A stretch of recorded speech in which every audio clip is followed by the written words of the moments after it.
What's going on, world? It's your girl Kiwi. And as y'all see, the usual. If you know me, you used to this.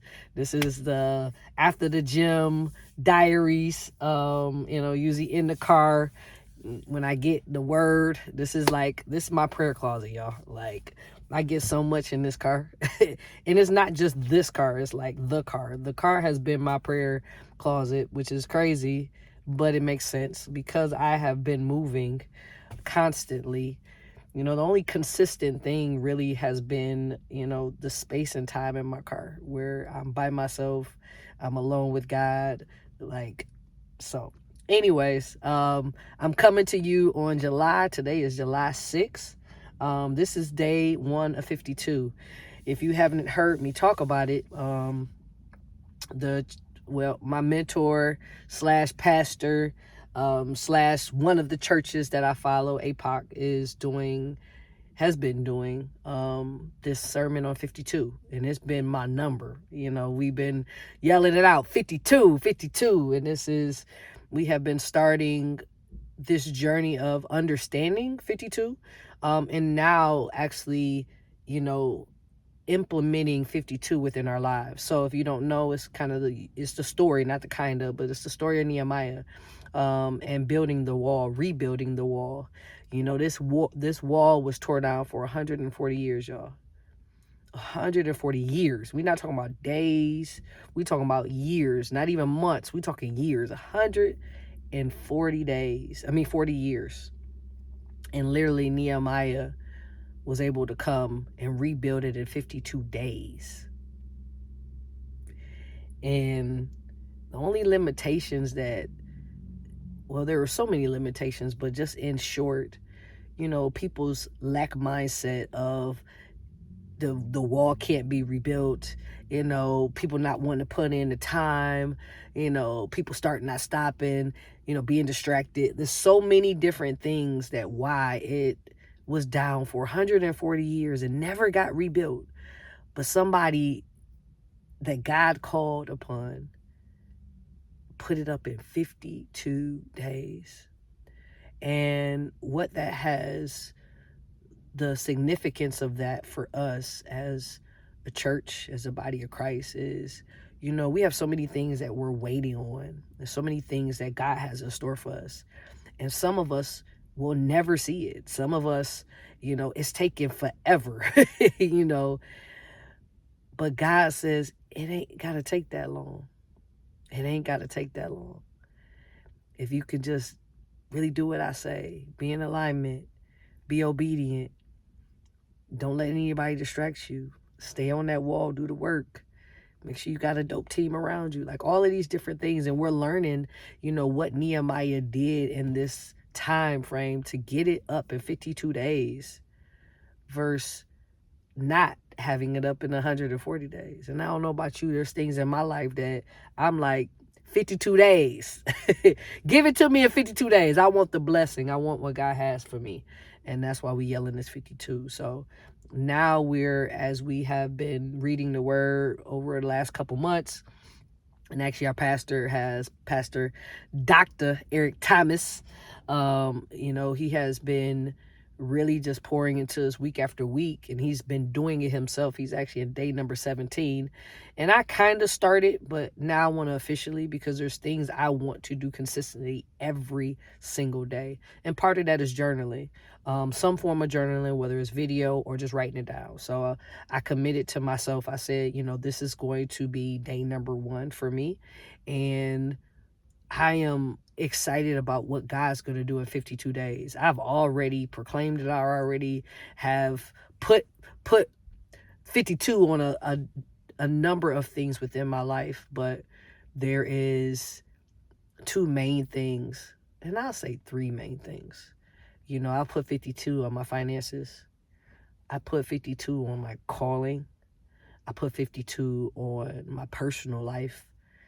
And I just really put 52 on all of my life. But everything can't be done. It's like, you have to make sure that it's like right there. So everything that I've picked is kind of in alignment, like to get my mind right, to be in the place, to have this be what it needs to be and this be what it needs to be. I'm not trying to do all things at once, but just putting myself in a position for God to do what he does. And part of that is getting out of the guy's way. A part of that is, being obedient. There's just so much to it. So today, actually, I've been reading.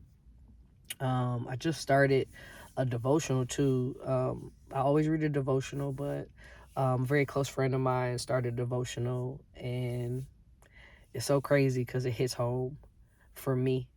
It kind of goes back to what this thing is. I've been talking about this.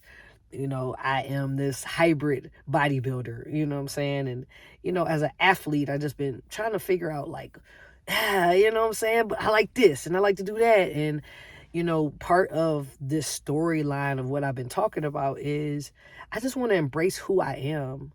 But the thing that's been hitting me, like what hit me this morning, and I just read the devotional, it actually is talking about past mistakes.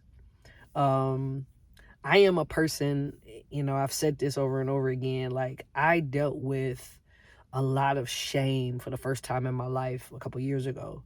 When I made plans, I was one of those people in high school. I had 5-year, 10-year plan. And what's crazy is, that's what they told you to do. Like you should have a plan in place. Like I thought I was doing something because I had it all planned out. And 2 years, this gonna happen. In 5 years, this gonna happen. In 10 years, this gonna happen. Like I had it all planned out, literally on an Excel spreadsheet. I thought I was doing something. And to be honest with you, I would have to say, I started hitting the boxes like bam, bam, bam, and to have a gym in 2022 and, like I had already seen it, wrote it out. I got it in less than the time I said. So I was very proud of myself, and I was actually more successful than I thought I was going to be. So I was like, bet, you know what I'm saying? So mentally, emotionally, I was such in a great space, but who I had become,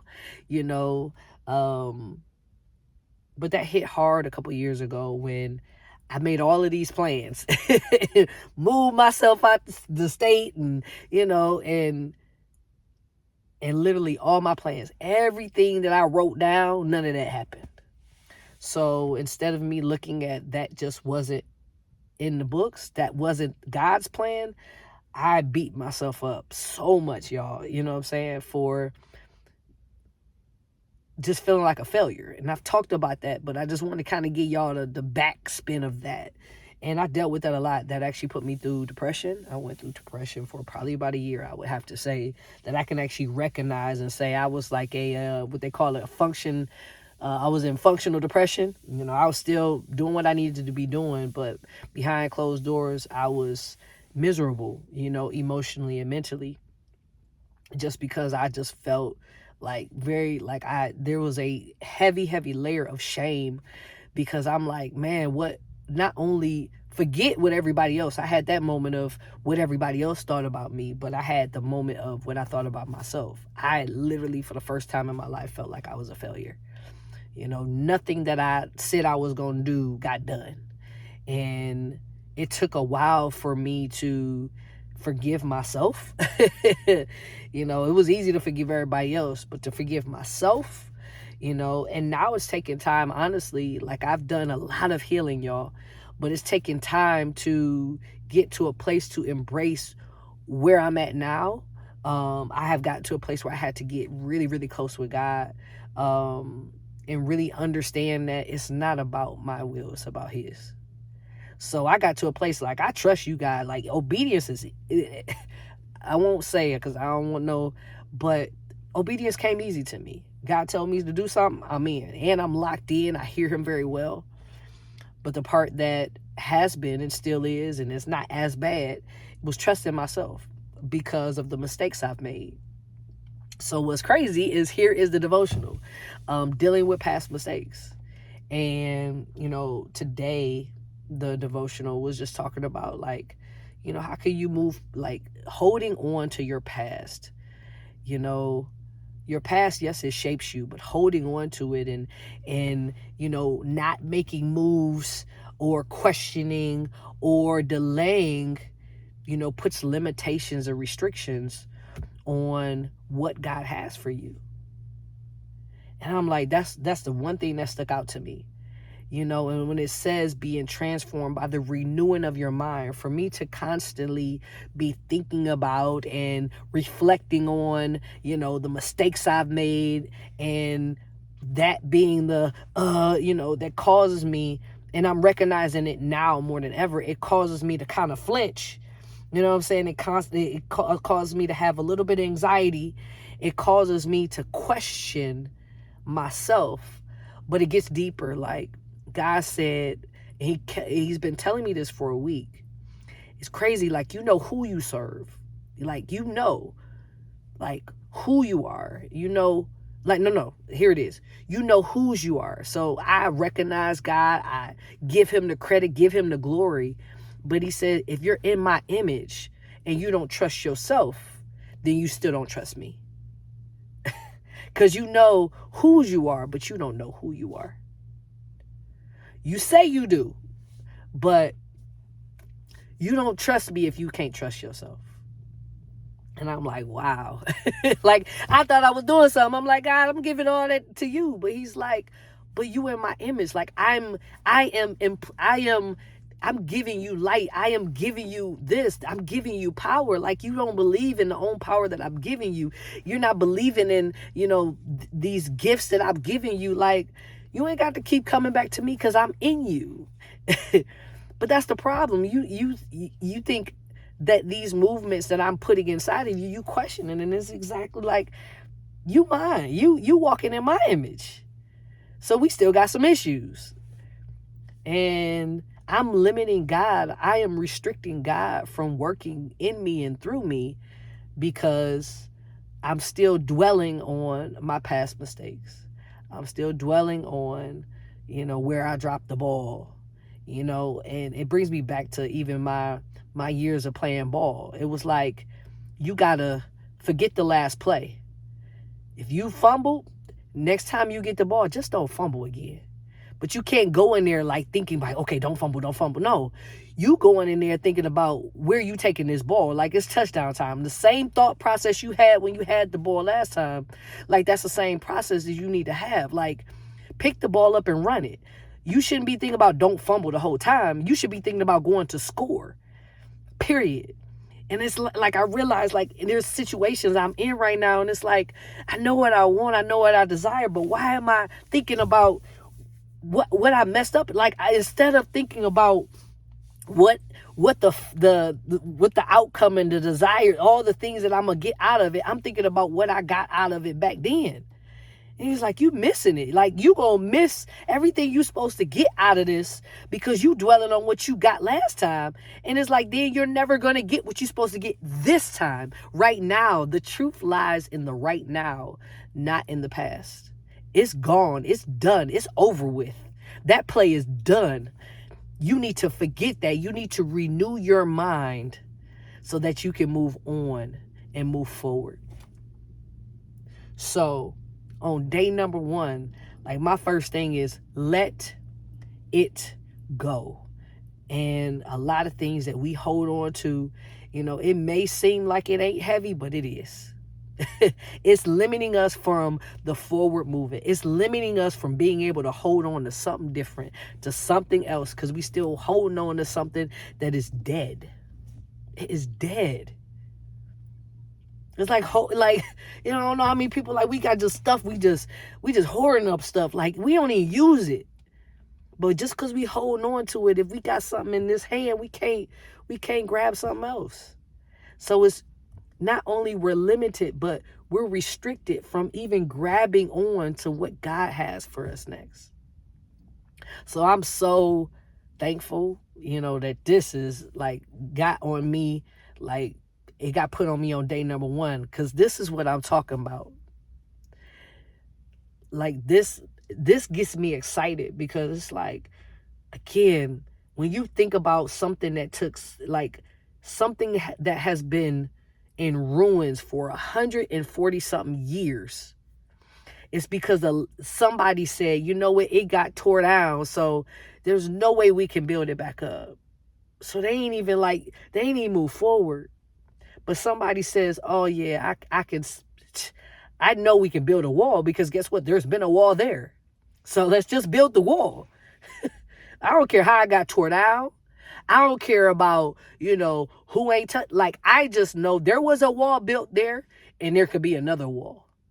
You had a relationship, you can have another one. You had money, you could have more. Like, it is just that simple. And in day number 1, like, I'm like, ooh, if you giving me this at day number 1, because I'll be honest with you, this is the last time I leave you with. The one thing I've held on to is my success in the past. I have truly been I'm so blessed to have had the experience that I've had. To be able to not only just bless people in a way, but just to live it up in fitness. Like, I had so much fun in my life and had the pleasure of so many different experiences, from owning gyms to traveling the world to, having hundreds of people in front of me. I mean, it's just amazing. I've been a part, like, I literally, when I sit back, I'm like, wow, God, especially having my own gym. Like, I look back at that and be like, man, I just remember, like, even through COVID, to be able to serve people all around, like us traveling. Like, I just think of that. I'm like, man, and just being in a place where financially I was, I had been able to do so much, and to be in this place that I am right now, it's a bit uncomfortable. But God said it don't have to be. Like, that was then. Just imagine what I have in store for you now. But you keep holding on to that stuff. Like, that's a way for you to be like, man, and it gets better? And it gets better than that? That's what I should be dwelling on. Not, man, back then, how many people you hear talk about, how it was back then and all of that type of stuff. I'm ready to talk about what it is now.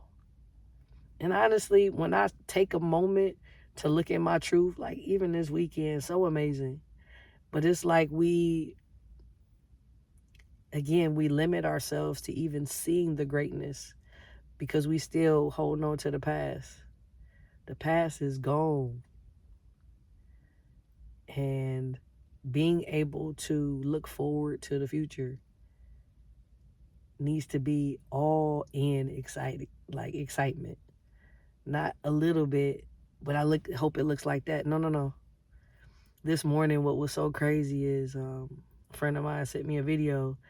It was like, yeah, I see this for you. And I'm like, one, been there. And it wasn't that. Here's the thing.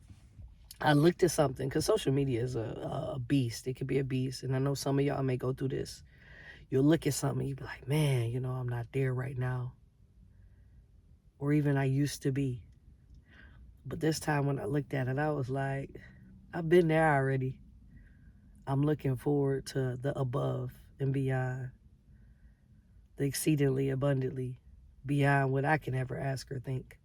Because if I already been there, I know that that's not, like, we going above and beyond. So I need to keep my eye on the truth on what's going to take me there. Not that. That's been done already. Been there, done that. And I had a blast. But God said, I need you to keep your eyes in front. Don't limit me. If I've already done it, why would I do that over again? Especially the same way. You know who I am? Exceedingly beyond what you could ever ask or think. So if I already saw that, then I'm looking for exceedingly. That already blew my mind back then. When I accomplished the things that I accomplished, that already blew my mind. I didn't expect none of that. So I'm not going into this expecting that. I'm going into exceedingly abundantly beyond what I can ever ask or think. So I hope that with you, and I'm going to take y'all on this ride with me, but I wanted to be honest about where I am, because the reality is we all go through these seasons. And one of the things that my pastor said, like, but don't go back to a season you already been to. Like, this is a new season. And that calls for a new way of thinking. It calls for you to reevaluate. It calls for new friends, new places, new things, new things. And sometimes it just calls for upgrade of some things as well. But you got to be able to embrace who you are, whose you are, and the timing of what got, like the alignment, there'll be like all the things that come along with it. So that's what I'm doing. I'm embracing me as an athlete. Like, I'm a forever athlete, but I ain't a body, like I'm not stepping on the stage. Like, and I am competing in high rocks right now. And I do feel good. And, I like a free meal once a week. I don't want to be fully restricted. You know what I'm saying? I like a little bit of running now. You know what I'm saying? Just a little bit. Just running to the next station. But I love being 45 and feeling like I'm feeling. I love my relationship with God, right? Like, I got such a dope best friend. There's nothing I could complain about. It's so funny. You want to talk to people, but God is like, literally, I talk to him and then I get answers. They may not be like verbal, but the answers I get from him, they kind of make me feel better than talking to a human person. It really does, honestly. And then just the other things in my life that I couldn't even fathom, that I am in a very amazing place. So I'll say this. This is what I told one of my friends. I said, I feel great inside. Like, in my inside, like, I feel great, inside, but outside aesthetically, I'm not where I would like to be. However, that's the easy part. So to feel great now inside, and I didn't necessarily feel that back in the day. Like, I was doing things, even as a as bodybuilding, like that was just, was something to challenge myself. But did I feel great? Like, y'all saw it. Like, it took a lot out of me. It's bodybuilding is a whole nother monster. But this is different. Like, the season I'm in right now, like, I'm loving how I feel inside. I mean, everything. My heart feels good. The peace I have, just everything, man. It's just been great. So now it's just, the aesthetic part, that's the easy part. I'm working on that part. But it's time for me to just share, because there are moments and I just want to be transparent about it. So this is a long video, 20 minutes, y'all. I got 20 minutes. I got some videos. I'm putting some stuff together. What my prayer and hope for, I'll put it like this, I'm hoping to find an editor or something so I can just record and get this off to somebody and get this all, together. But until then, y'all gonna get exactly this. I'll throw some covers on it and all of that. But yeah, if you want to roll with me and rock out these 52 days, do so. I'm gonna be sharing some things on my social media. I'm gonna be sharing something on YouTube. Definitely gonna do some long form stuff, because I just love this part of it, being able to really be transparent. IG is not really my jam, but this part is where I get to really pour into those that need to be poured into. And even if you didn't even think that you needed to, I probably got something for you, or God has something for you, and he's using me. So join these 52 days with me. If you join in these 52 days with me, drop your link, or drop a comment down there. I'm actually going to share the affirmation card at the end of this too.